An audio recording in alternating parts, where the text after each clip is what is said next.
29th. Okay, so good morning. আজি 29th October, 29 October, and happy Dhanteras to everyone. আজি আমাৰ ক্লাছত আমি স্টাৰ্ট কৰিম জিঅ'গ্ৰাফি, যোনটো জিঅ'মৰ্ফলজিৰ ভিতৰতে এটা টপিক আছিলে মুভমেণ্টছ, জিঅ'মৰ্ফলজিক মুভমেণ্টছ বা জিঅ'মৰ্ফিক মুভমেণ্ট বুলি ক'ব পাৰিছোঁ। অ'কে, চ' লেটছ বিগিন। এতিয়া চাওক, জিঅ'মৰ্ফিক মুভমেণ্টছ কি হয়? These are large scale physical আৰু কেমিকেল চেঞ্জেছ, ৰাইট? ফিজিকেল আৰু কেমিকেল চেঞ্জ ক'ত হয়? On the earth crust or ক'ত হ'ব পাৰে? On the surface. চ' এটা কথা চাওক, মই সেইদিনাখন আপোনালোকক কৈছিলোঁ মনত আছেনে? আই থিংক য়েছ, আৰ্থকুৱেক ক'ত অৰিজিনেট হয় তাৰ ওপৰত যদি চাই দুই প্ৰকাৰৰ আৰ্থকুৱেক আছে, মনত আছেনে? ক্ৰাষ্টতো কিছুমান আৰ্থকুৱেক হয়, ৰাইট? তাক শ্বেল' ফ'কাছ আৰ্থকুৱেক বুলি কয়। আৰু এটা ক'ত হয়? য়েছ, মেণ্টেলৰ হয়, আপাৰ মেণ্টেলত হয়, তাক ডিপ ফ'কাছ আৰ্থকুৱেক হয়, ৰাইট? সেই আৰ্থকুৱেকৰ ভিডিঅ' আপুনি ভালকৈ চাই ল'ব, সেইটো ইম্পৰ্টেণ্ট হ'ব। কিয়? আৰ্থকুৱেকৰ বিষয়ে যদি আপুনি ভালকৈ জানে, তেতিয়া আপুনি যোনটো ফল্ট লাইন হয়, ক্ৰাষ্টত যোনটো ফল্টছ আহে, ঠিক আছে, আমাৰ ডাউকি ফল্ট যিহেতু জিঅ'গ্ৰাফিৰ লগত জড়িত হয়, আমাৰ আছাম জিঅ'গ্ৰাফিৰ লগত জড়িত হয়, সেই তাতো আপোনাৰ হেল্প হ'ব। প্লাছ আৰ্থকুৱেকৰ ওপৰত যদি কিবা আনচাৰ লিখে, টেকনিকেল আনচাৰ লিখে, তেতিয়া আপুনি সেই বস্তুখিনি ভাবি লিখিব পাৰিব এক্সামত, যে এই ফল্টৰ কাৰণে বা এইটো কি হয়, শ্বেল' ফ'কাছ আৰ্থকুৱেক হয়, সেইকাৰণে কি হয় অসমত বেছি আহে, কাৰণ যোনডাল আপোনাৰ লাইন গৈছে, ফল্ট লাইনডাল বহুত শ্বেল' হয়, সেইকাৰণে আৰ্থকুৱেকছবিলাক ইউজুৱেলি কি হয়, বহুত ওপৰত হয়, আৰু ওপৰত হোৱাৰ কাৰণে কি হয়, ডেঞ্জাৰাছ হয়। কাৰণ বেছি লৰিব ন, যদি এপিচেণ্টাৰটো একদম তলতে থাকে আপোনাৰ, হাইপ'চেণ্টাৰটো যদি ডাইৰেক্টলি আপোনাৰ গোটেই ইয়াৰ তলতে হাইপ'চেণ্টাৰ আছে, তো অভিয়াছলি দিছ উইল বি ফাৰ্ষ্ট ইম্পেক্টেড না, তাৰপিছত লাহে লাহে কমি যায় বস্তুটো। অ'কে, চ' সেইখিনি ভিডিঅ' চাই দিব ভালকৈ। অ'কে, এতিয়া চাওক, when we are talking about geomorphic movements, তাত আপোনাৰ কি হয়, physical and chemical changes that take place in the earth surface due to geomorphic processes. এতিয়া জিঅ'মৰ্ফিক প্ৰচেছ কি আছে? আমি যেনেকৈ জানো ফল্ডিং হ'ব পাৰে। ফল্ডিং মানে কি হয়? দিছ ৱে, দুখন যেতিয়া প্লেট বা ক্ৰাষ্ট কি হয়, they are moving in the same direction. This is known as folding. আমি আনফোল্ড নকৰোঁ জানো, আমাৰ ষ্টাৰ্ট কৰিবলৈ, this is the folding. Faulting মানে কি হয়? উল্টাটো, যেতিয়া আপোনাৰ ফল্ট ক্ৰিয়েট হয়, গেপ ব্লক যি কয় আপুনি, ব্লক ক্ৰিয়েট কেতিয়া হ'ব? যেতিয়া আপোনাৰ ফল্ট এটা আহিব, তেতিয়া এটা জেগা কি হ'ব, তললৈ সোমাই যাব, বাকী দুটা জেগা ৰখি থাকিব তাতে। This will create a block mounting, block মাউণ্টিংছবিলাকো তেনেকৈ হয়, ফল্ট বুলি কয়। ৱেডাৰিংটো বুজি পাইছে আপোনালোকে? Weathering action of the climate আৰু ইৰ'শ্যন, ঠিক আছে? ইৰ'শ্যনো আপুনি জানে, বহুত বেলেগ বেলেগ টাইপৰ ইৰ'শ্যনছ আছে, আমি ডিছকাছ কৰিম পিছত সেইখিনি। চ' ইৰ'শ্যন এই গোটেইকেইটা বস্তু কি হয়, ডিজাৰ আৰু এটচেট্ৰা বুলি কৈছোঁ, মানে আৰু আছে কিছুমান, ঠিক আছে, জিঅ'মৰ্ফিক প্ৰচেছেছ। এতিয়া জিঅ' আৰু মৰ্ফিক মানে কি হয়? যদি ৱৰ্ডটো ভাঙি দিয়ে, জিঅ' মানে কি হয়, পৃথিৱী আৰ্থ, আৰু মৰ্ফিক মানে কি হয়, মৰ্ফ'ছ শব্দটো মানে ষ্ট্ৰাকচাৰ বুজায়, ঠিক আছে? So' we are studying the earth structure actually, geomorphic মুভমেণ্টছৰ। চ' জিঅ'মৰ্ফিক মুভমেণ্টছ যদি চাই দুই প্ৰকাৰ হয়, এটা হয় কি ইণ্ডোজেনিক আৰু এটা কি হয় এক্সোজেনিক। এতিয়া আমি এখন এই ডায়েগ্ৰামছবিলাক আপোনালোকে যদি আনচাৰ লিখে ন, তেতিয়া এই ডায়েগ্ৰামবিলাক কিন্তু বনাব, ইয়াত মাৰ্কছ বহুত পায়, ঠিক আছে? স্পেচিয়েলি জিঅ'গ্ৰাফিৰ যদি আনচাৰ হয়, ইউ হেভ টু গিভ ডায়েগ্ৰামছ, মনত ৰাখিব। বহুতে আনচাৰ ধুনীয়া লিখে, জিঅ'গ্ৰাফিৰ ৰিপৰ্টছ লিখে, কিবা লিখে। আৰু যোৱা ক্লাছৰ যোনটো আমি ক্লাছ এনভাইৰমেণ্টৰ কৰিছিলোঁ, পলিউশ্যনত, তাত মই কিছুমান ৰিপৰ্ট এড কৰিছোঁ, আপুনি চাব লাষ্টৰ পিনে, দুটা ৰিপৰ্ট এড কৰিছিলোঁ মই, নতুন চাইছে না PDF-টো? নহয়, সেইদিনাখনে মই দিছোঁ, সেইদিনাখনে মই এডিট কৰি পেলাই সেই দুটা ৰিপৰ্ট ভৰাই দিছিলোঁ তাত। সেই ৰিপৰ্টছবিলাক কিন্তু এড কৰিব আনচাৰ, মানে মই যে ক'লোঁ আপোনালোকক, চবেই চব কমন আনচাৰ লিখিব, কোনোবাই ডায়েগ্ৰাম বনাব, কোনোবাই কোটেশ্যন ইউজ কৰিব, কোনোবাই ডেটা দিব, কোনোবাই ৰিপৰ্ট দিব। আপুনি যদি গোটেইখিনি দিয়ে, বুজি পাইছে না, it be the perfect one. Okay, near perfect, perfectly নকওঁ, ভগৱানে পাৰফেক্ট হয়, right? So' it be near perfect to ইয়াৰ আনচাৰ। অ'কে, চ' আৰ্থ মুভমেণ্টত যদি চাওঁ, এণ্ডোজেনিক আৰু এক্সোজেনিক দুটা আছে। এণ্ডোজেনিকৰ ভিতৰত যদি চাই, দুটা আছে, তাক কয় আকৌ ডায়েষ্ট্ৰফিজম আৰু তাক কয় ছাডেন মুভমেণ্ট। ডায়েষ্ট্ৰফিজম যোনটো হয়, সেইটো কি হয় আপোনালোকৰ শ্ল' মুভমেণ্ট হয়, শ্ল' প্ৰচেছ হয়, ঠিক আছে? আৰু এটা ছাডেন মুভমেণ্ট হয়, ছাডেন মুভমেণ্ট কি ঘপককৈ যোনটো আহিব। চ' ডায়েষ্ট্ৰফিজমৰ ভিতৰতো যদি চাই আকৌ দুটা আছে, মই এইকেইটা শব্দ ইউজ কৰি থাকোঁ মাজে মাজে, হয়নে? এটা হ'ল এপিৰ'জেনিক, এটা অৰ'জেনিক। এপিৰ'জেনিক মানে কি হয় আপোনাৰ যোনটো কণ্টিনেণ্ট বিল্ডিং প্ৰচেছ হয়, তাক এপিৰ'জেনিক হয়, শ্ল' প্ৰচেছ হয়, সেইকাৰণে ডায়েষ্ট্ৰফিজমৰ আণ্ডাৰত আহিছে। আৰু অৰ'জেনিক মানে কি হয়, মাউণ্টেইন বিল্ডিং প্ৰচেছ। চ' লাহে লাহে লাহে লাহে মাউণ্টেইনছবিলাক ক্ৰিয়েট হয় মিলিয়নছ অফ ইয়াৰ্ছৰ ভিতৰত। ইয়াতো যদি চাই আপোনাৰ এপিৰ'জেনিক মুভমেণ্ট বা ফৰ্মেশ্যন ওপৰত যদি চাই, ইয়াতো আপোনাৰ দুই প্ৰকাৰৰ ফৰ্মেশ্যন হ'ব পাৰে, আপৱাৰ্ড আৰু ডাউনৱাৰ্ড। অৰ'জেনিক যদি মাউণ্টেইনত চাই, কি হয়, দুটা ফ'ৰ্চ লাগে তাত, এটা হ'ল টেনশ্যন, এটা হ'ল কম্প্ৰেশ্যন, right?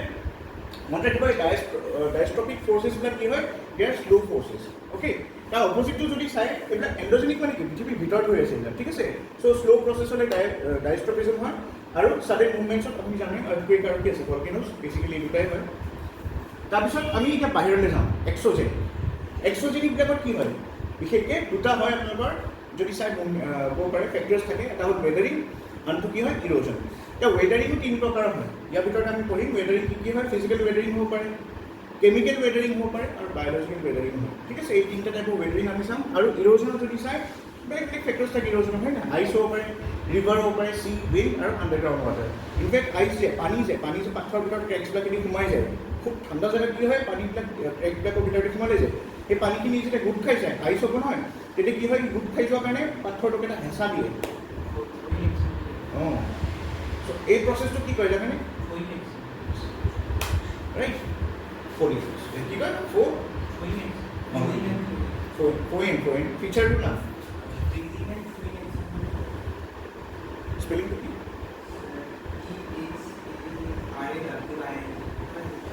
Throwing of glacier, throwing of ice, throwing মানে কৈ দিছোঁ শব্দটো, কাৰণ কিয় স্পেলিংটো হয়তো থ্ৰ' বুলি ভাবিব পাৰে বহুতে। চ' THRAW, ঠিক আছে, থ্ৰ'ৱিং বুলি কয়, throwing of ice glaciers. THAWIN, throwing, THAWIN, throwing of ice. Throwing of ice এই প্ৰচেছটো কৰে, ৰাইট? ফ্ৰেছ যেতিয়া ভিতৰৰ পৰা ফ্ৰষ্ট হৈ যায়। চ' আজি আমাৰ ডিছকাশ্যনৰ টপিক এইকেইটাই হ'ব। আমি ডাইৰেক্ট্ৰপিজম আৰু ছাডেন মুভমেণ্টছখিনি পঢ়িম আৰু এইখিনি এক্সোজেনিকখিনি বেলেগকৈ পঢ়িম। চ' এণ্ডোজেনিকত প্ৰথমতে আমি চাওঁ এণ্ডোজেনিক মুভমেণ্টছ কি হয়। চাওঁ, the large scale movements on the earth's surface or its crust. Definition এনেকৈ লিখিব পাৰে এণ্ডোজেনিক মুভমেণ্টৰ, যে লাৰ্জ স্কেল মুভমেণ্ট হয় আৰ্থৰ ক্ৰাষ্টত or its surface brought down by the forces emanating from the deep below the earth's surface.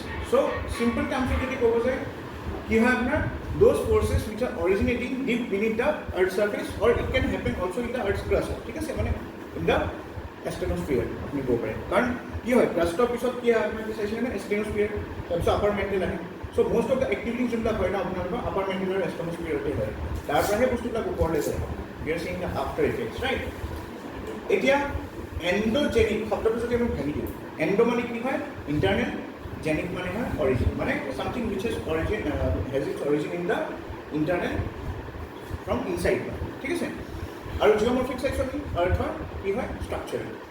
এতিয়া চাওক এণ্ডোজেনিক প্ৰচেছখিনি already আমি চাইছিলোঁ যে they originate deep below' the earth surface, আৰু যদি চাই বিশেষকৈ কিছুমান জিঅ'মৰ্ফিক কি হয় প্ৰচেছেছ থাকে, যেনেকৈ আপোনালোকৰ ফল্ডিং, ফল্ডিং, ৱেডাৰিং, ৰাইট, সেইবিলাকৰ কাৰণে হয়। এতিয়া এণ্ডোজেনিক ফৰ্চেছ কিহৰ কাৰণে হয়? প্ৰথমটো হ'ব পাৰে আৰ্থছ ইণ্টাৰনেল হিট, আৰ্থৰ যোনটো মেণ্টেল হয়, ৰাইট, কোৰ হয়, ডেট ইজ ভেৰি হট প্ৰথম কথা। তাৰপিছত মেণ্টেলত যোনখিনি লাভা থাকে সেই লাভাখিনি কি হয়, দেয়াৰ এক্সট্ৰিম হাই টেম্পাৰেচাৰ, এনেকুৱা নহয় যে কম হয়, ৰাইট। চ' আৰ্থৰ যদি চাই ইণ্টাৰনেল হিটৰ কাৰণে কি হয় জিঅ'মৰ্ফিক প্ৰচেছখিনি হয়, কনভেকশ্যনছ এটচেট্ৰা সেইবিলাক হয়। নেক্সটটো কি হয় ডেনচিটি ডিফাৰেঞ্চ, আৰ্থৰ বেলেগ বেলেগ লেয়াৰত কি ভাবি চাইছিলোঁ নহয়, কি হয় ডেনচিটি ডিফাৰেণ্ট হয়, কাৰণ কিয় কেমিকেল কম্পজিশ্যন ডিফাৰেণ্ট হয় মেটেলছ বা মিনাৰেলছবিলাকৰ, ঠিক আছে। মেটেল মিনাৰেল বুলি ক'লে বেছি ভাল হয়, মেটেল নন মেটেল চব হ'ব পাৰে। তাৰপিছত যদি চাই নেক্সট, আৰু এই ডেনচিটি ডিফাৰেঞ্চৰ কাৰণে মই কৈছিলোঁ আপোনালোকৰ কি হয় কনভেকশ্যন কাৰেণ্ট ক্ৰিয়েট হয়, প্ৰেছাৰ ডিফাৰেঞ্চ ক্ৰিয়েট হয়, ডেনচিটি ডিফাৰেঞ্চ হ'লে প্ৰেছাৰ ডিফাৰেঞ্চ হ'ব, প্ৰেছাৰ ডিফাৰেঞ্চ হ'লে লাভাৰ কি হ'ব এটা কনভেকশ্যন কাৰেণ্ট ক্ৰিয়েট হয়, ৰাইট, যাতে ঘূৰা আৰম্ভ কৰে এনেকৈ। তাৰপিছত movement of the lithospheric plate, this is also' one of the reasons for endogenic movement and আৰ্থৰ ৰ'টেশ্যন অবভিয়াছলি কৰলিছ ফ'ৰ্চ তাত ইনভল্ভ আছে, আৰু এই কৰলিছ ফ'ৰ্চেও কি কৰে আপোনাৰ কনভেকশ্যন কাৰেণ্টখিনি এফেক্ট কৰে। কিন্তু যদিও কৰলিছ ফ'ৰ্চ কি হয় আপোনাৰ আৰ্থৰ মেগনেটিজিমৰ লগত জড়িত হয়, জিঅ' মেগনেটিজিমৰ লগত, ঠিক আছে। আৰু এই কৰলিছ ফ'ৰ্চে কি কৰে আপোনালোকৰ কনভেকশ্যন কাৰেণ্টখিনি এফেক্ট কৰে, ঠিক আছে। চ' আপুনি যদি মোটামুটিকৈ চাই কি ফ'ৰ্চ আছে, মানে কি ফেক্টৰ্ছে আপোনাৰ এণ্ডোজেনিক মুভমেণ্টছ এফেক্ট কৰে, কি হ'ব ইণ্টাৰনেল হিট আৰ্থৰ, তাৰপিছত কি হ'ব আপোনাৰ নেক্সটটো ডেনচিটি ডিফাৰেঞ্চ, অকল মেইন ৱৰ্ডকেইটা মতে হওক ডেনচিটি ডিফাৰেঞ্চ, থাৰ্ডটো হ'ল movement of the lithospheric plate, and ফ'ৰ্থটো হ'ব আৰ্থৰ rotation, that is in short coriolis force, ঠিক আছে। These are the four factors. এতিয়া আমি আমাৰ বাৰু ক্লাছিফিকেশ্যন অফ এণ্ডোজেনিক মুভমেণ্টছ। যদি আমি এণ্ডোজেনিক মুভমেণ্টছৰ কথা কওঁ, চ' আমি চাইছিলোঁ অলৰেডি দুই প্ৰকাৰৰ মুভমেণ্ট হয়, এটা কয় ডায়েষ্ট্ৰপিক আৰু এটা কি হয় ছাডেন মুভমেণ্ট। চ' ডায়েষ্ট্ৰপিক মুভমেণ্টছত আপুনি যদি চাই কিয় হয়, আচ্ছা প্ৰথমতে ডায়েষ্ট্ৰপিজম কি হয় এইটো চাই।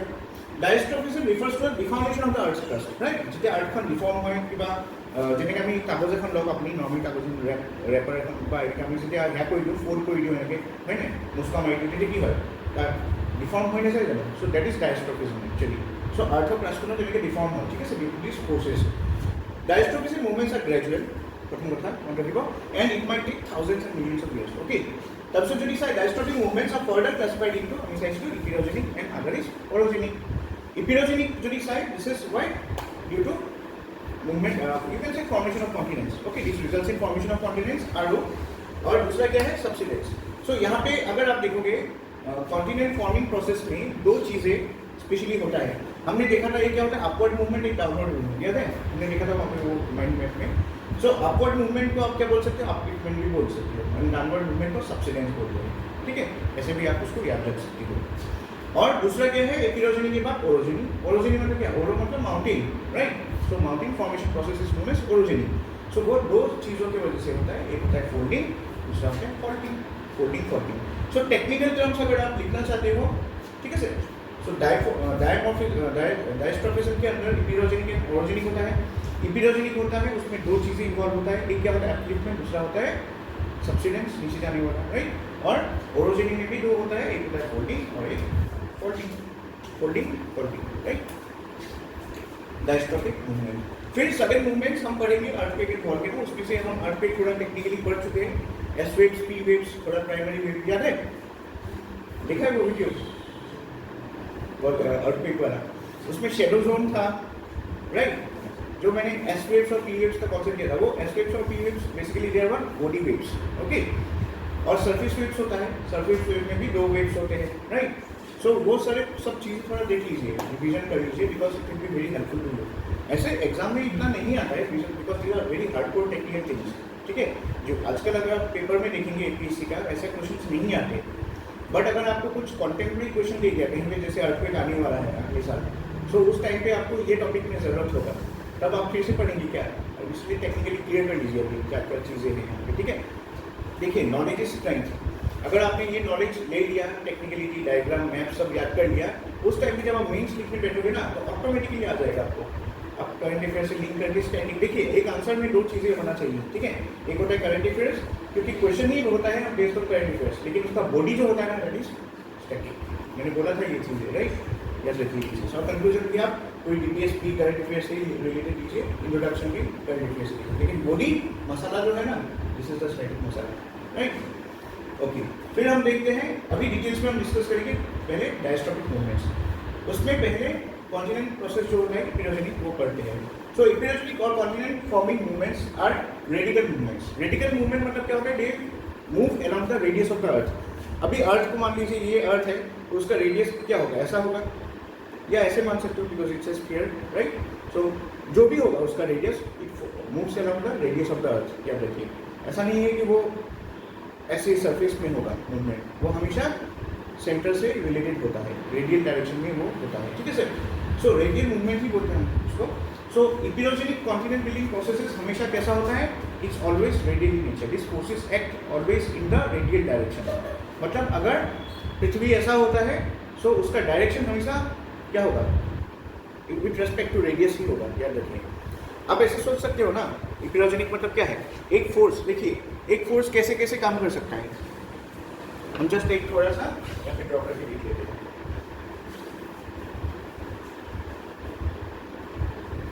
एक फोर्स कैसे कैसे काम कर सकता है, देखिए एक फोर्स परपेंडिकुलर हो सकता है, मतलब जो उनका दो फोर्स का वेक्टर है, ठीक है। मान लीजिए ये वाला सरफेस है, तो फोर्स अगर इस डायरेक्शन में एक्ट कर रहा है, right, suppose this is force F, और ये डिस्प्लेसमेंट है, ठीक है। देन वर्क डन, एक फॉर्मूला भी है साइंस में, आपको पता होगा शायद, प्लास्टिक में थोड़ा याद है, स्केलर कंपोनेंट होता है एफ एंड बी का, राइट, एंड दो फैक्टर्स का स्केलर कंपोनेंट होता है, एफ की कॉस थीटा लिखते हैं scalar component, right. So theta जो है वो एंगल होता है, इसमें force and the displacement, right. अभी यहाँ पे अगर आप देखोगे फोर्स कहाँ से लग रहा है, it is always with respect to the earth, right. Earth core बोल सकते हो आप, अर्थ का कोर है, with respect to the core होगा, ठीक है। अगर फोर्स ऐसे हमेशा लगता है, मतलब समझ में आए, इसको ही हम क्या बोलते हैं, रेडियल फोर्स बोलते हैं। रेडियल, रेडियल मतलब क्या होता है, अराउंड द रेडियस, ये फोर्स हमेशा ऐसा लगेगा।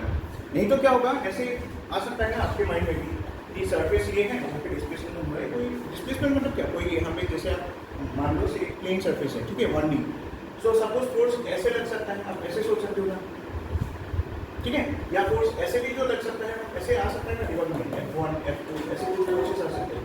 बट याद रखिए when you are talking about the epeirogenic force, वो हमेशा कैसा होगा, has to be normal to the surface, right. So force कैसे होगा, हमेशा परपेंडिकुलर होगा, दैट मींस सरफेस के साथ उसका जो एंगल होगा थीटा वो 90 डिग्री होगा, हमेशा याद रखिए। This is meaning of radial force, ठीक है। सो आपको कुछ फिलिंग द ब्लैंक्स या स्टेटमेंट में आ सकता है epeirogenic force is a radial force, वो स्टेटमेंट करेक्ट है, याद रखिए, ठीक है।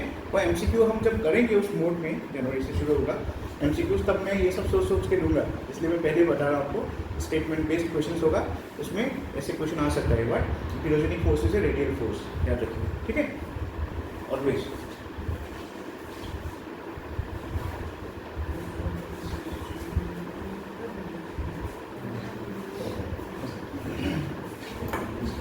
So देखिए, this force is a radial force and it results in what? Upliftment or subsidence। दो चीज ही हो सकता है। एक कॉन्टिनेंट बनने के लिए क्या चाहिए? आइदर कॉन्टिनेंट को लिफ्ट होना पड़ेगा, नहीं तो सबसाइड करना पड़ेगा किसी के अंदर, right? That means upward movement और डाउनवर्ड मूवमेंट होना पड़ेगा, दो ही चीजें होता है यहाँ पे, ठीक है। फिर देखेंगे आप लोग, दे कॉज अपहीवल्स और डिप्रेशंस ऑफ लैंड एग्जिबिटिंग अंडुलेशंस। अंडुलेशंस मतलब क्या होता है? वेवी सरफेस, मतलब ये सारे जो मूवमेंट्स होते हैं ना, जियोमॉर्फिक मूवमेंट्स, वो हमेशा क्या होता है? रेडियल होता है, नीचे से आता है ना, तो उसके वजह से क्या होता है? किसी जगह में ज़्यादा लगेगा, किसी जगह में कम लगता है। Then it results in what? It results in some wavy patterns, okay. इसमें ड्रॉ कर सकते हैं ना, और इसमें तो देखिए, मैं यहाँ पे ड्रॉ कर रहा हूँ। सपोज दिस इज अर्थ, ठीक है। यूजुअली हम जो सोचते हैं, यहाँ पे फोर्सेस इधर लग रहे हैं विथ रेस्पेक्ट टू, यहाँ पे दो पॉइंट हम ले लेते हैं A and B.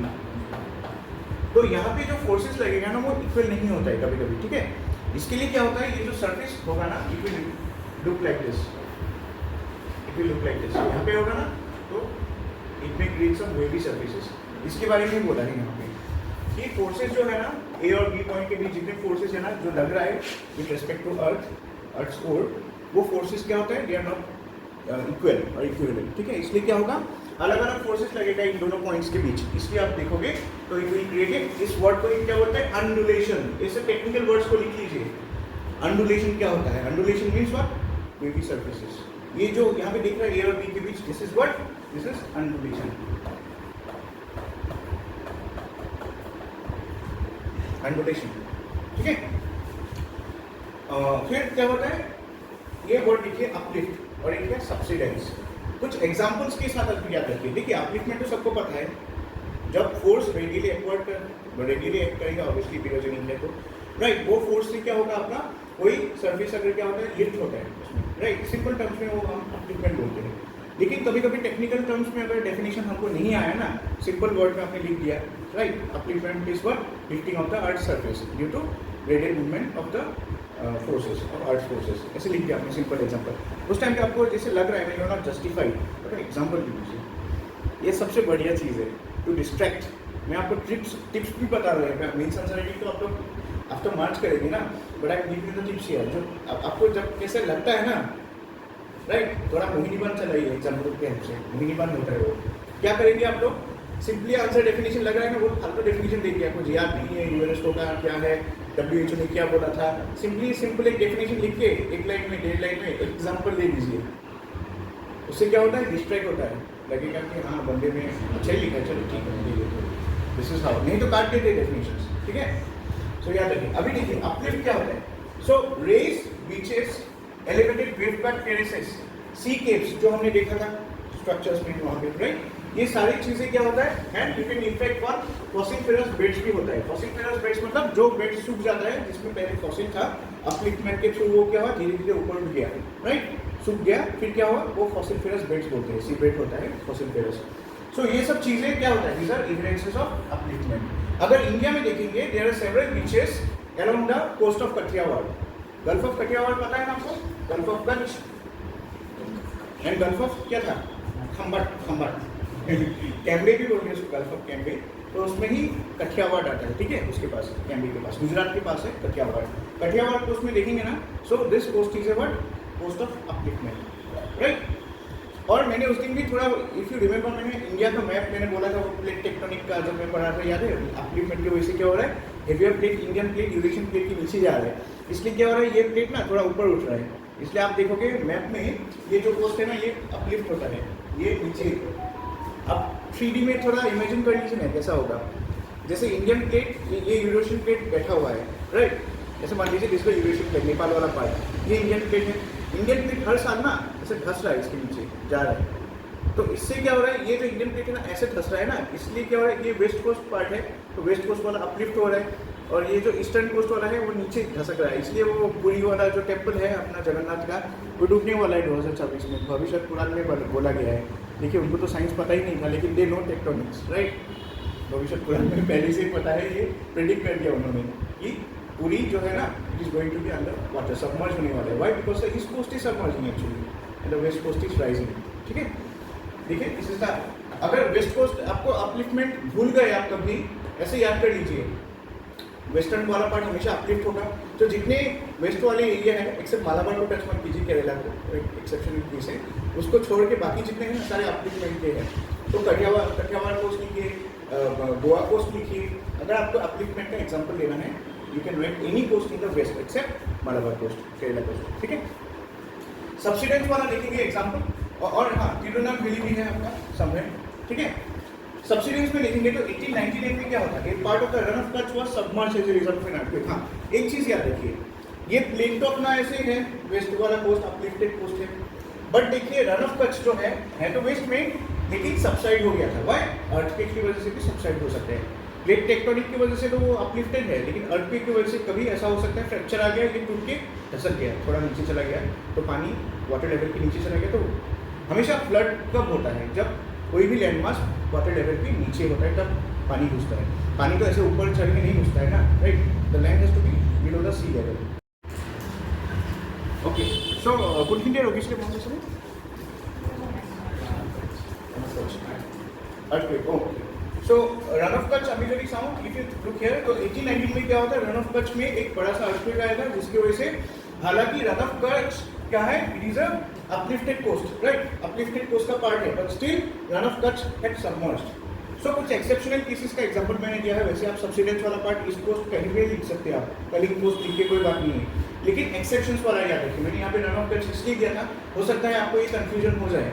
Run of Kutch क्या है, हालांकि Rann of Kutch is located in the western coast, but it's a subsided coast है, मतलब सबसाइडेड है वो गल्फ, याद रखिए। सबसाइडेड माने नीचे घुस गया, चलो बिलो का सी लेवल। ठीक है, सो अपलिफ्टमेंट का ऑपोजिट है नीचे जाना। ठीक है, सब्सिडेंस। ठीक है, क्लियर है?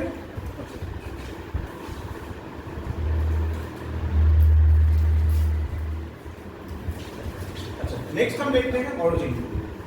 ऑरिजिन में क्या होता है, देखिए ऑरिजिन जो होता है is in contrast to epeirogeny, origin movement is more complicated deformation of the earth crust associated with crustal thickening. Orogeny अगर हम सिंपल टर्म में बोले is mountain building. Mountain building कब होगा, जब क्रस्ट थिक होता है। Now how does the crust will thicken?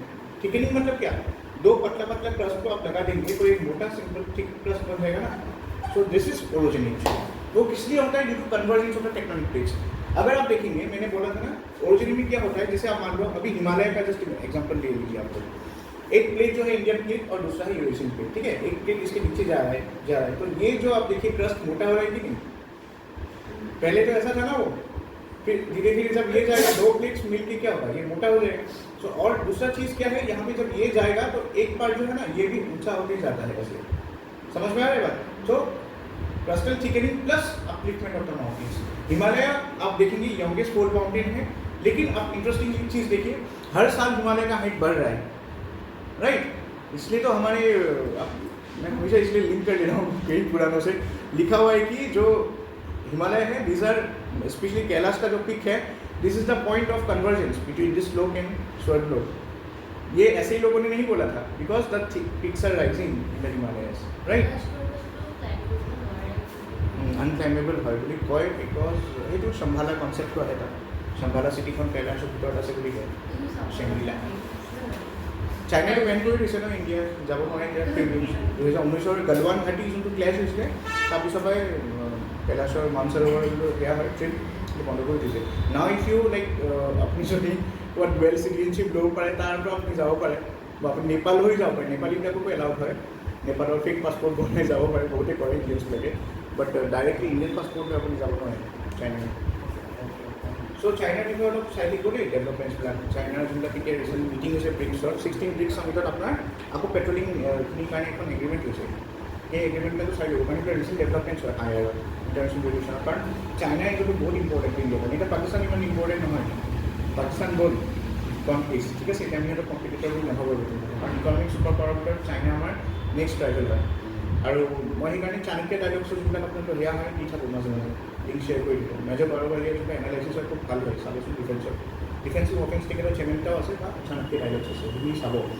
তেখেতৰ এনালাইচিছখিনি আপুনি বুজি পাব গোটেই বস্তুখিনি, LOC কি হৈ আছে, LAC কাক কয়, চাইনা আৰু পাকিস্তানৰ গোটেই বস্তুখিনি কনচেপ্টখিনি জানে তেখেতে, নিজে কাম কৰিছে ন তাত ডিফেন্সত আছিলে জেনেৰেল মেজৰ। অ'কে, চ' এতিয়া চাওক অৰজিনী কথা কি হয়, এটা অৰজিনীৰ লগত এটা শব্দ মনত ৰাখিব, যেনেকৈ আমি চাইছিলোঁ ইপিৰজিনী কি আছিলে আপোনালোকৰ ৰেডিয়েল মুভমেণ্ট আছিলে, ইয়াত কি হয় আপোনালোকৰ ক্ৰাষ্টেল থিকেনিং হয়, এই বস্তুটো মনত ৰাখিব। অ'কে, so' orogeny form due to crustal thickening. Now what is crustal thickening যদি আহে আপুনি লিখিব পাৰে যে crustal thickening is the convergence of the plate or tectonic plates. Such plates form orogenic belts that are characterized by folding and faulting of layers of rocks and by intrusion of magma and volcanism. ঠিক আছে, so এই বেল্টটাকে যদি চাই কি হয়, তাত folding and faulting বহুত extensively হয়, মাটিবিলাক কি হয় কাৰ্ভিং হয়, ৱেভি বা আমি চাইছোঁ ইণ্ডুলেশ্যন হয়, ৰাইট। আৰু তাত কি হয় আপোনালোকৰ এই ইণ্ডুলেশ্যনৰ কাৰণে কি হয় ছাৰ্ফেচবিলাকত ক্ৰেকো আহে, আৰু তাৰ কাৰণে কি হ'ব পাৰে যোনটো আপোনাৰ এষ্টেনস্ফিয়াৰত থকা মেগমা হয় তাৰপৰা কি হয় ৰাস্তা পাই যায় সিহঁতে ওলাই আহিব কাৰণে, ৰাইট। চ' তেনেকুৱা ভলকেনিজমো আমি দেখা পাওঁ এনেকুৱা জেগাত।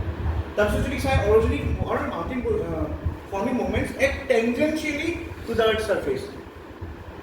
যেনে কিন্তু ৰেডিয়েলি আছিলে এইটো ফ'ৰ্চ কি হয় tangentially. Now I will explain you tangential মুভমেণ্টটো কি হয়, হয়তো বহুতে নাজানিব পাৰে, এইটো মেথছৰ কাৰণ হয়, সেইটোকে মই ইয়াতে আঁকি দেখাই দিছোঁ, ঠিক আছে। চাওক প্ৰথমতে আমাৰ চিম্পল টেংজেণ্ট আৰু ৰেডিয়াছ কি হয়, ৰেডিয়াছ মানে আপোনালোকে জানে চাৰ্কেলৰ ডায়মিটাৰ আধা, ৰেডিয়াছ কম হয়। So' this is always in this direction, right, এনেকুৱা হয় বা এনেকুৱা হ'ব পাৰে। টেঞ্জেণ্ট মানে কি হয়, টেঞ্জেণ্ট মানে it will be touching at one point, right. এনেকুৱা যদি ফ'ৰ্চ অফ মুভমেণ্ট হয়, এতিয়া ফ'ৰ্চ অফ মুভমেণ্ট যদি এনেকুৱা হয় তেতিয়া this is known is what epeirogenic, আৰু টেঞ্জেঞ্চিয়েল যদি ফ'ৰ্চ হয় তেতিয়া সেইটো অৰজিনিক হয়। আৰু অৰজিনিক প্ৰচেছটো সদায় কি হয় এবাউট দ্য ছাৰ্ফেচ হয়, ইপিৰজেনিক কেনেকুৱা হয় টুৱাৰ্ডছ দ্য ছাৰ্ফেচ, এনেকৈ মনত ৰাখিব পাৰে। অ'কে, চ' এতিয়া বুজি পাইছে টেঞ্জেণ্ট কি হয়, ফ'ৰ্চটো যদি কি হয় এবাউট দ্য ছাৰ্ফেচ এক্ট কৰে then it is known as tangential force, আৰু অৰজিনিক যোনটো মুভমেণ্ট হয় it is a tangential movement or you can say due to টেঞ্জেঞ্চিয়েল force, ঠিক আছে। তাৰপিছত চাওক এই অৰজিনিক মুভমেণ্টৰ কাৰণে কি হয় আপোনালোকৰ টেনশ্যনছ প্ৰডিউচ ফিচাৰ্ছ, ফিচাৰ্ছ মানে কি হয় জানে ক্ৰেকছ, ঠিক আছে, স্মল ক্ৰেকছ। চ' টেনশ্যনছ হয় আৰু কম্প্ৰেশ্যনছ হয়। ইয়াতো মনত ৰাখিব এটা বস্তু, টেনশ্যনৰ কাৰণে কি হয় ক্ৰেক হয়। টেনশ্যন মানে কি হয়, পৰীক্ষাত টেনশ্যন নহয় জানো, টানা, tension and force, compression and force, right. Tension and ফ'ৰ্চৰ কাৰণে কি হ'ব টানিব আপোনাক। চ' যেতিয়া আপোনাৰ কি হয় ফ'ৰ্চটো মই আঁকি দিছোঁ, এইটো আপুনি টেনশ্যন এণ্ড ফ'ৰ্চ ক'ব পাৰে এই পইণ্টটো, কিয় কাৰণ এটা ফ'ৰ্চ এইপিনে টানি আছে ধৰক, এটা কৰলিছ ফ'ৰ্চ, এটা ধৰক আপোনাৰ নৰ্মেল চেণ্ট্ৰিপিটেল ফ'ৰ্চ আপুনি যি ভাবে, চেণ্ট্ৰিপিটেল নহয় এইটো চেণ্ট্ৰিপিটেলতে টুৱাৰ্ডছ চেণ্টাৰ হ'ব। আপুনি ভাবিব পাৰে এইটো দুটা ফ'ৰ্চ এক্ট কৰি আছে, এটা এইটো ডাইৰেকশ্যনত এইটো এইটো ডাইৰেকশ্যনত। চ' এই পইণ্টটোত কি হ'ব আপোনাৰ টেনশ্যন এণ্ড ফ'ৰ্চ আৰু ইয়াত ফিচাৰ্ছ আহিব, মানে ক্ৰেক আহিব ইয়াত। অ'কে, আৰু যদি কি হয় আপোনালোকৰ কম্প্ৰেশ্যনেল ফ'ৰ্চেছ হয়, কম্প্ৰেশ্যনেল ফ'ৰ্চ হ'লে কি হ'ব দুটা ফ'ৰ্চ কি হ'ব চেম ডাইৰেকশ্যনত এক্ট কৰিব, আৰু মই আপোনাক টেনশ্যন থাকি দিছোঁ ধৰক ছাৰ্ফেচ, ৰাইট। এতিয়া যদি ফ'ৰ্চটো এইপিনে এক্ট কৰি আছে, দুইটা যদি ফ'ৰ্চ অপজিট ডাইৰেকশ্যনত হয় তেতিয়া কি হয় আপোনালোকৰ এইটো ফ'ৰ্চ F1 এইটো ফ'ৰ্চ F2 অপজিট ডাইৰেকশ্যনত আছে, then this will create what features, cracks create হ'ব আপোনাৰ, ৰাইট। আৰু যেতিয়া দুটা ফ'ৰ্চ চেম ডাইৰেকশ্যনত হৈ আছে তেতিয়া কি হ'ব ইয়াত বেছি এক্সট্ৰিম প্ৰেছাৰ হ'ব ন, তেতিয়া কি হ'ব ইয়াত ফ'ল্ডছ। আমি ফ'ল্ডৰ টাইপ আছে ৰিকাম্বেণ্ট ফ'ল্ড, ইনকাম্বেণ্ট ফ'ল্ড, কিবা কিবি এগাল আছে। ফ'ল্ড মানে এনেকৈ ভাবকচোন মাটিখিনি এনেকুৱা হৈ গৈছে, ডিফৰ্ম হৈ গৈছে, এনেকৈ ভাবিব। চ' মনত থাকিব এতিয়া টেঞ্জেঞ্চিয়েল ফ'ৰ্চ দুই প্ৰকাৰ এক্ট কৰে। চাওক এতিয়া মই এটা কথা কৈছোঁ, আমি আগতে যেতিয়া ইপিৰজেনী চাইছিলোঁ তাত ৰেডিয়েল ফ'ৰ্চ এক প্ৰকাৰে আছিলে, আইদাৰ এইপিনে আপৱাৰ্ড নহ'লে ডাউনৱাৰ্ড মুভমেণ্ট হ'ব। ইয়াত যদি চাই ইয়াত টেঞ্জেঞ্চিয়েল ফ'ৰ্চ দুই প্ৰকাৰে এক্ট কৰে, ৰাইট। যদি টুৱাৰ্ডছ কৰে তেতিয়া ফ'ল্ড হ'ব, এৱে কৰিলে ফিচাৰ্ছ হ'ব, ক্ৰেকছ হ'ব, মাজত গেপ আহি যাব ন, সেইটো কথা হ'ব। বুজি পাইছেনে কথাটো, tension and কম্প্ৰেশ্যন force.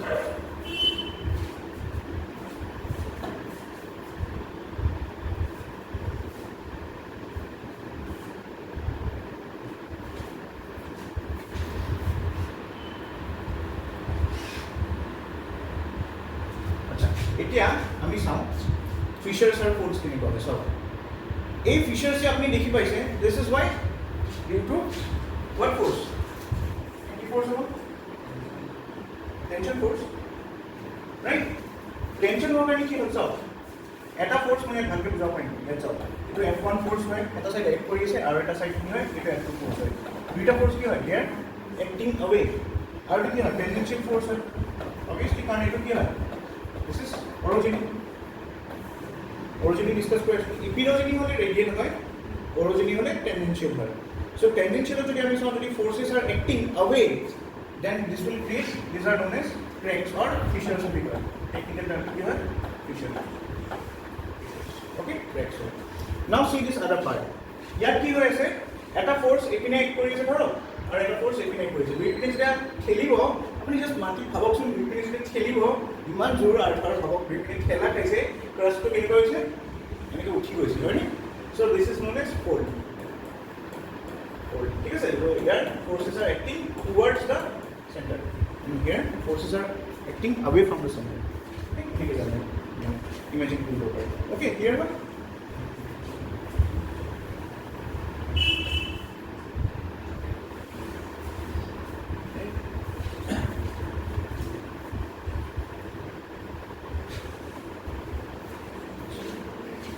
so basically now we will study sudden movements amar joto part is important part ei ago joto porido ami ekhini important ঠিক আছে ये सारे मूवमेंट में तो अभी जाने अर्थक्वेक वोल्केनो सिंपल वस्तु है राइट फटाफट हो जाएगा सारे मूवमेंट्स सब আমি সব আমি আগতে কি কৈছো এন্ড্ৰোজেনিক মুভমেন্টছ আমরা কৰিছো না ডাইস্ট্ৰফিজম পাৰ্টটো স্লো মুভমেন্ট হয় তাত আমি চাইছো অৰোজেনিক আৰু ইপিৰজেনিক এতিয়া আমি কি চাম সাডেন মুভমেন্ট এন্ড্ৰোজেনিক কোতে আছে এক্সোজেনিক নেক্সট স্লাইডত যাম এন্ড্ৰোজেনিক চাও নেক্সট টু কি হয় সাডেন মুভমেন্ট যদি চাই this mostly occur in the lithospheric plate margins ঠিক আছে দুটা প্লেটৰ মাৰ্জিনত হয় ভিতৰৰ লগত ইমান বেছি ভিতৰত নহয় আপুনি ক'ব পাৰিছে মেগমা বা তেনেকুৱা ফেক্টৰৰ কাৰণে হয় বাট যদি চাই প্লেটছবিলাকত ইউজুৱেলি হয় দ্য ক্ৰাষ্ট অ'কে তাৰপিছত যদি চাই the plates are marginally unstable regions right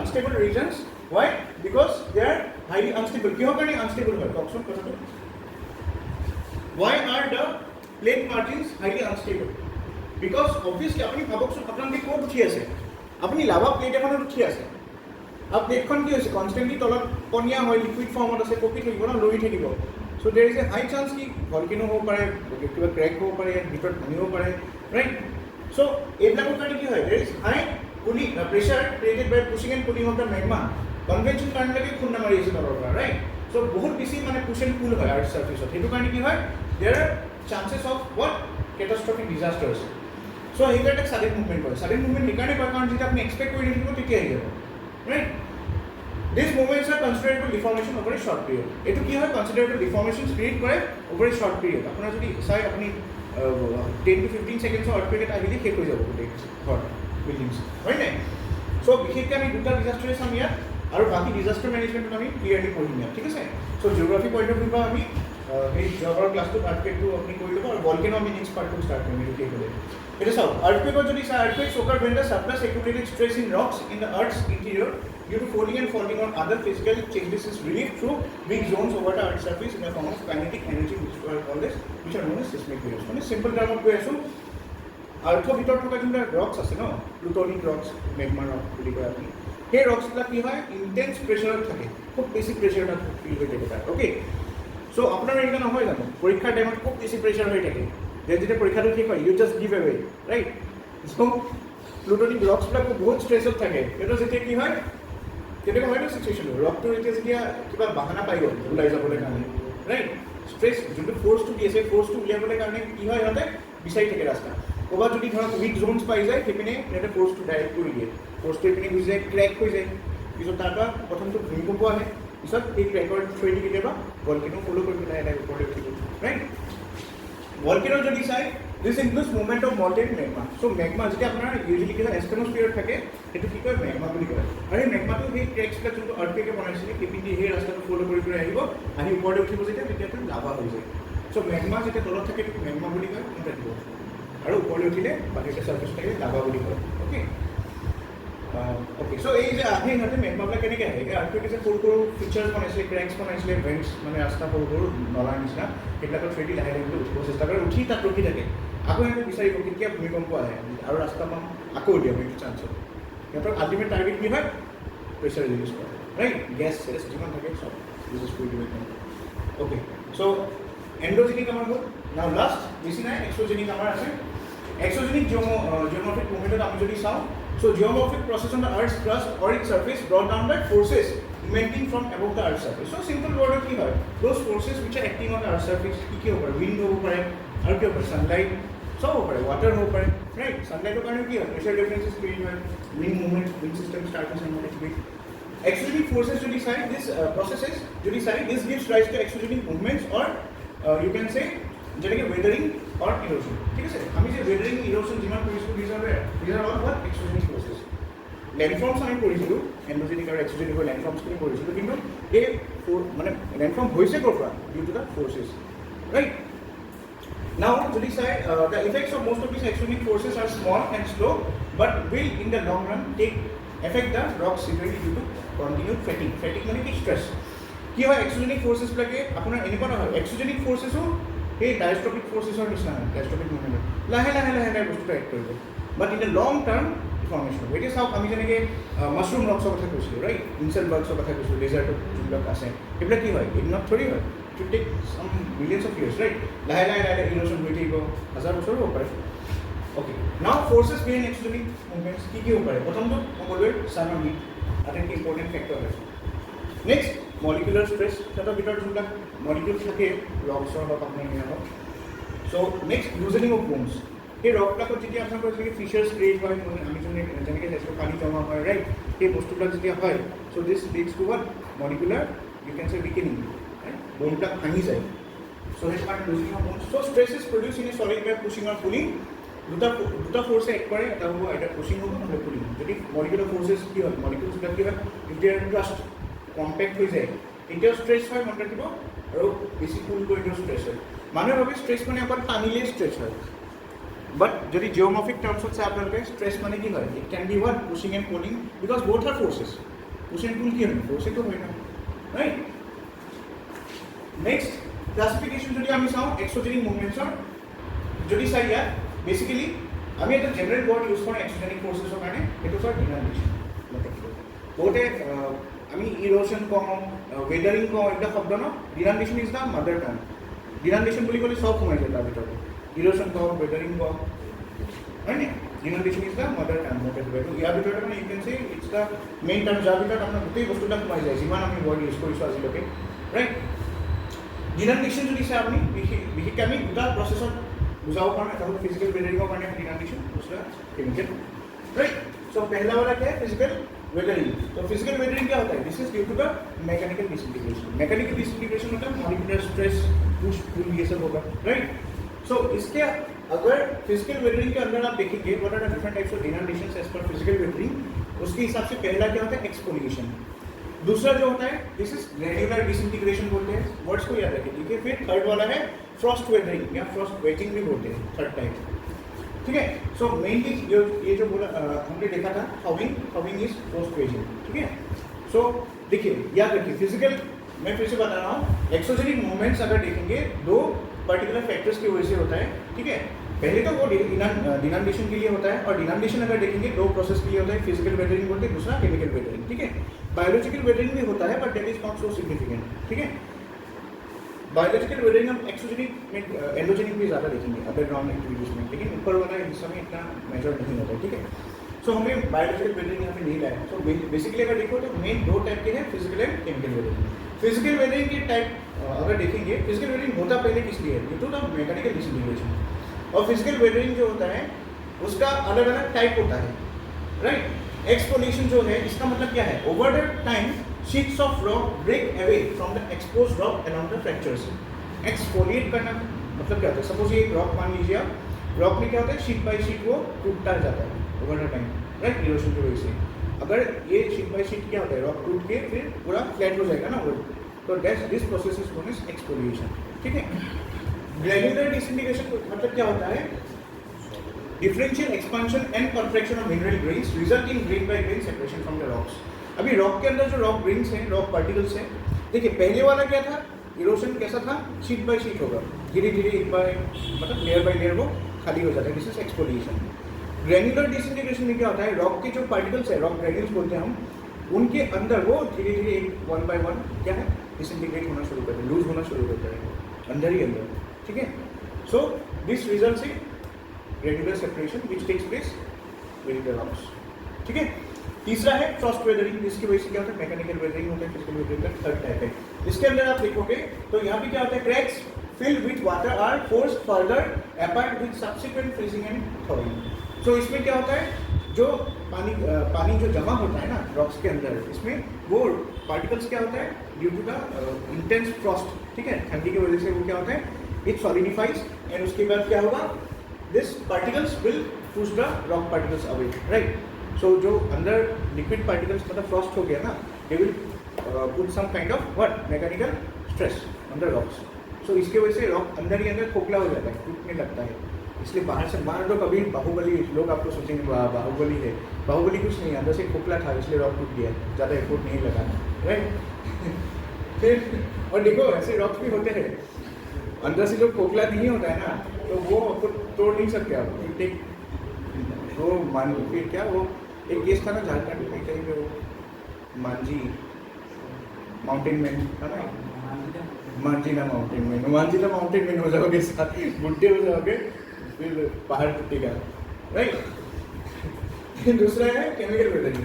chemical weathering के भी अलग अलग टाइप्स होते हैं, जैसे आप देखिए केमिकल डिकम्पोजिशन होता है, फिर सॉल्यूशन वेदरिंग होता है एक टाइप, ये मतलब सब टाइप्स है इसके अंदर, ठीक है। फिर तीसरा क्या होता है कार्बोनेशन होता है और ऑक्सीडेशन रिडक्शन, ये सब चीज़ें क्या होता है केमिकल वेदरिंग के अंदर आता है। इसमें केमिकल डिकम्पोजिशन में देखेंगे तो क्या होता है नेचुरल रिजोल्यूशन जो होता है, it's a process of natural, आप एग्जांपल में भी देख सकते हो, let's say what natural resolution मतलब नेचुरली जो होता है केमिकल, ठीक है। जब मान लीजिए रिजोल्यूशन क्या है पहले ये समझ लीजिए ना, ए सॉल्यूट, देखिए process where a solute in gaseous liquid और solid phase dissolves in a solvent to form a solution. अभी आपने क्लास 10 में भी पढ़ा होगा solute plus solvent gives you solution, right. तो सॉल्यूट आप मान लो वो रॉक पार्टिकल सॉल्यूट है, सॉल्वेंट रेन वाटर भी हो सकता है, दोनों मिक्स हो गया फिर forming solution, right. So rain water भी एक इंपॉर्टेंट फैक्टर है। अभी एसिडिफिकेशन की वजह से क्या हो रहा है सल्फर डाइऑक्साइड नाइट्रोजन डाइऑक्साइड, ये जो गैसेस है ना ये भी क्या हो रहा है ड्यू टू नेचुरल सॉल्यूशन, वो क्या कर रहे हैं रॉक्स के ऊपर जब बारिश होकर गिरेगा वो बाहर से तोड़ने लगेगा रॉक्स को, राइट, क्योंकि सल्फ्यूरिक एसिड और नाइट्रिक एसिड होता है वो, ठीक है। ओह अच्छा, और एक चीज़ मुझे याद आया, कल जब हम लोग ये पढ़ रहे थे I talked about sulphur gas, right, तो एक टॉपिक है उसमें आप लोग पढ़ लीजिए फ्लू गैस डीसल्फराइजेशन बोलते हैं, फ्लू गैस डीसल्फराइजेशन। ये टेक्निक किसके लिए यूज़ होता है सल्फर डाइऑक्साइड को रिमूव करने के लिए, जो एसिड रेन कॉज करता है ना SO2। सो SO2 और NO2, नाइट्रिक एसिड के बारे में हम नाइट्रिक वो नाइट्रोजन वाला जो है पॉल्यूटेंट उसमें पढ़ेंगे हम लोग डिटेल्स में, लेकिन मैं बोलना भूल गया था। Sulphur dioxide is related to flue gas FLUE, flue gas FLUE, flue gas FLUE, flue gas desulphurisation, DESULPHURI ऐसे किया हुआ फ्लू गैस डीसल्फराइजेशन, ठीक है। This process is used for removing SO2 from atmosphere, ठीक है।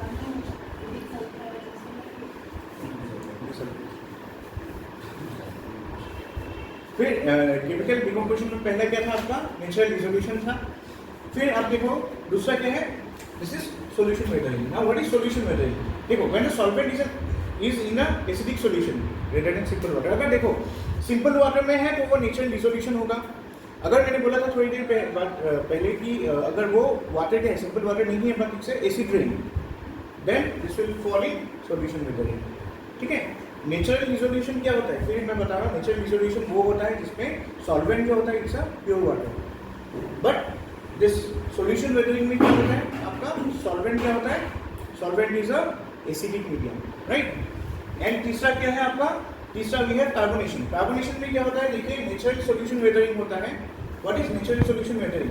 Natural solution weathering means where carbon dioxide reacts to give carbonates, bicarbonates and carbonic acid, ठीक है। Carbonation में क्या होता है, carbonation is a type of process where the solvent is a carbonic acid और you can say आप bicarbonate हो सकता है, कार्बोनेट्स होता है कार्बोनिक एसिड। मैं लास्ट में आपको समझा दूंगा oxidation reduction. Oxidation reduction simple process है, आपको पता ही है। ऑक्सीडेशन में क्या होता है addition of electrons and reduction में रिमूवल ऑफ इलेक्ट्रॉन्स, इलेक्ट्रॉन के पॉइंट ऑफ व्यू से अगर देखेंगे। ऑक्सीडेशन अगर हम ज्योग्राफी में देखेंगे तो क्या होता है addition of oxygen and removal of hydrogen, reduction होता है, राइट? सिंपल सिंपल चीज़ें हैं। वो साइंस की टर्म पे हम देखेंगे तो ऑक्सीडेशन मतलब क्या होगा, एडिशन ऑफ इलेक्ट्रॉन्स होता है, बट यहाँ पे हम इलेक्ट्रॉन्स के बारे में नहीं बोल रहे, we are talking about addition of oxygen. कोई भी मेटल में आयरन में अगर ऑक्सीजन लगा तो वो रस्ट हो जाएगा फिर। तो रॉक्स के अंदर भी क्या होता है, आयरन वगैरह को छोटे मोटे क्या होते हैं, मिनरल्स होते हैं, तो उसके साथ ऑक्सीजन जब लग जाएगा तो वो फेरस ऑक्साइड, फेरिक ऑक्साइड, अलग अलग ऑक्साइड्स बनने लगेंगे, right? So this is how the oxidation and reduction process is also responsible for chemical weathering. तो मैं फिर से बता रहा हूँ, केमिकल वेदरिंग में क्या होता है, केमिकल डिकम्पोजिशन होता है। केमिकल डिकम्पोजिशन के अंदर नेचुरल सॉल्यूशन अगर हो गया, तो रेन वाटर हो गया, देन दिस इज नेचर। देखिए मान लीजिए रेन वाटर हो गया, एसिडिक हो गया, पहले बोलते थे ना rain water is the purest form of water, बचपन से ये सिखाया गया हम लोग को, राइट? अभी मत पीजिए, मर जाएंगे रेन वाटर पर ज़्यादा पीने से, एसिडिक मीडियम हो गया। हाँ, things are changing, right? Is a pollution. So natural dissolution वो प्रोसेस होता है जहाँ पे क्या होता है, आपका सॉल्वेंट जो होता है इट्स अ नेचुरल वाटर। फिर सॉल्यूशन वेदरिंग क्या होता है, जहाँ पे सॉल्वेंट जो होता है it's a pure acid, dilute acid होगा ऑब्वियसली, ऐसा नहीं है कि कहीं से कुछ नाइट्रिक एसिड ला के डाल दिया रॉक के ऊपर, वेदरिंग हो गया, चलो बढ़िया चालू हो गया, ऐसा नहीं होता है, राइट? रेन की वजह से धीरे धीरे एक्ट करेगा, डाइल्यूट एसिड होता है, कॉन्सेंट्रेटेड फॉर्म में नहीं रहता रेन वाटर, ठीक है? सोचो रेन वाटर अगर कॉन्सेंट्रेटेड फॉर्म में होता हम लोग रहते क्या? बाहर जाने से स्केलेटन हो सकते हैं, वो भी गायब, ठीक है? फिर तीसरा क्या है, नेचुरल सॉल्यूशन मेथड। उसमें क्या होगा, आपका जो आपका सॉल्वेंट है इसमें वो क्या होगा, it will be some carbonate और बाइकार्बोनेट और कार्बोनिक एसिड भी हो सकता है, ठीक है? कार्बोनेट्स के फॉर्म में रहेगा तो दिस इज नेचुरल सॉल्यूशन है, ऑक्सीडेशन होता है, ठीक है? So this is the end of our class and always time की सबसे हुआ है एंजियोग्राफिक मूवमेंट्स पे हमने खत्म कर दिया। नेक्स्ट क्लास में हम लोग पढ़ेंगे जो वॉल्केनिज्म वगैरह है वो शुरू करेंगे। अर्थक्वेक्स हमने देखा था, जियोमॉर्फिक मूवमेंट पढ़ा, फिर वॉल्केनिज्म आएंगे। आफ्टर वॉल्केनिज्म में हम अलग से वॉल्केनिज्म का जो इंक्लूसिव ये है लैंडफॉर्म्स है, एक्सक्लूसिव है, इंक्लूसिव मूवमेंट क्या बोलते हैं इसको, लैंडफॉर्म्स या बोल सकते हो स्ट्रक्चर्स जो होता है अंदर, मतलब जो कि अंदर होता है ना वो स्ट्रक्चर्स वॉल्केनिज्म में, वो पढ़ेंगे। आपको पता होगा ना, जैसे मैग्मा, बाथ चेम्बर, लोकोलीथ, कैल्कोलीथ, फेगोलीथ, सुना है ये सब अलग अलग टर्म्स, लीथ, वो चेम्बर्स होता है अलग अलग, सिल्क्स, डाइक्स, राइट? ये सब क्या है, इंट्रूसिव लैंडफॉर्म्स है। और कुछ एक्सक्लूसिव लैंडफॉर्म भी होता है वॉल्केनो के वजह से, जब वॉल्केनो निकल के बाहर आएगा तो अलग अलग क्या होता है, एक्सक्लूसिव लैंडफॉर्म्स क्रिएट करता है। So this thing will be studied under volcanism. So volcanism मैंने इसलिए वॉल्केनिक लैंडफॉर्म अलग से नहीं पढ़ा है, हम लोग ने लैंडफॉर्म पढ़ा है पहले, राइट? वाटर की वजह से, ये सब कर्स्ट टोपोग्राफी की वजह से, हर एक चीज़ में पढ़ा है, एयर की वजह से हमने लैंडफॉर्म पढ़ा है, इरोशन एंड डिपोजिशन, बट हमने अब तक वॉल्केनो का लैंडफॉर्म नहीं पढ़ा था। Volcano landform will be exclusively covered under volcanism, ठीक है? Okay, thank you.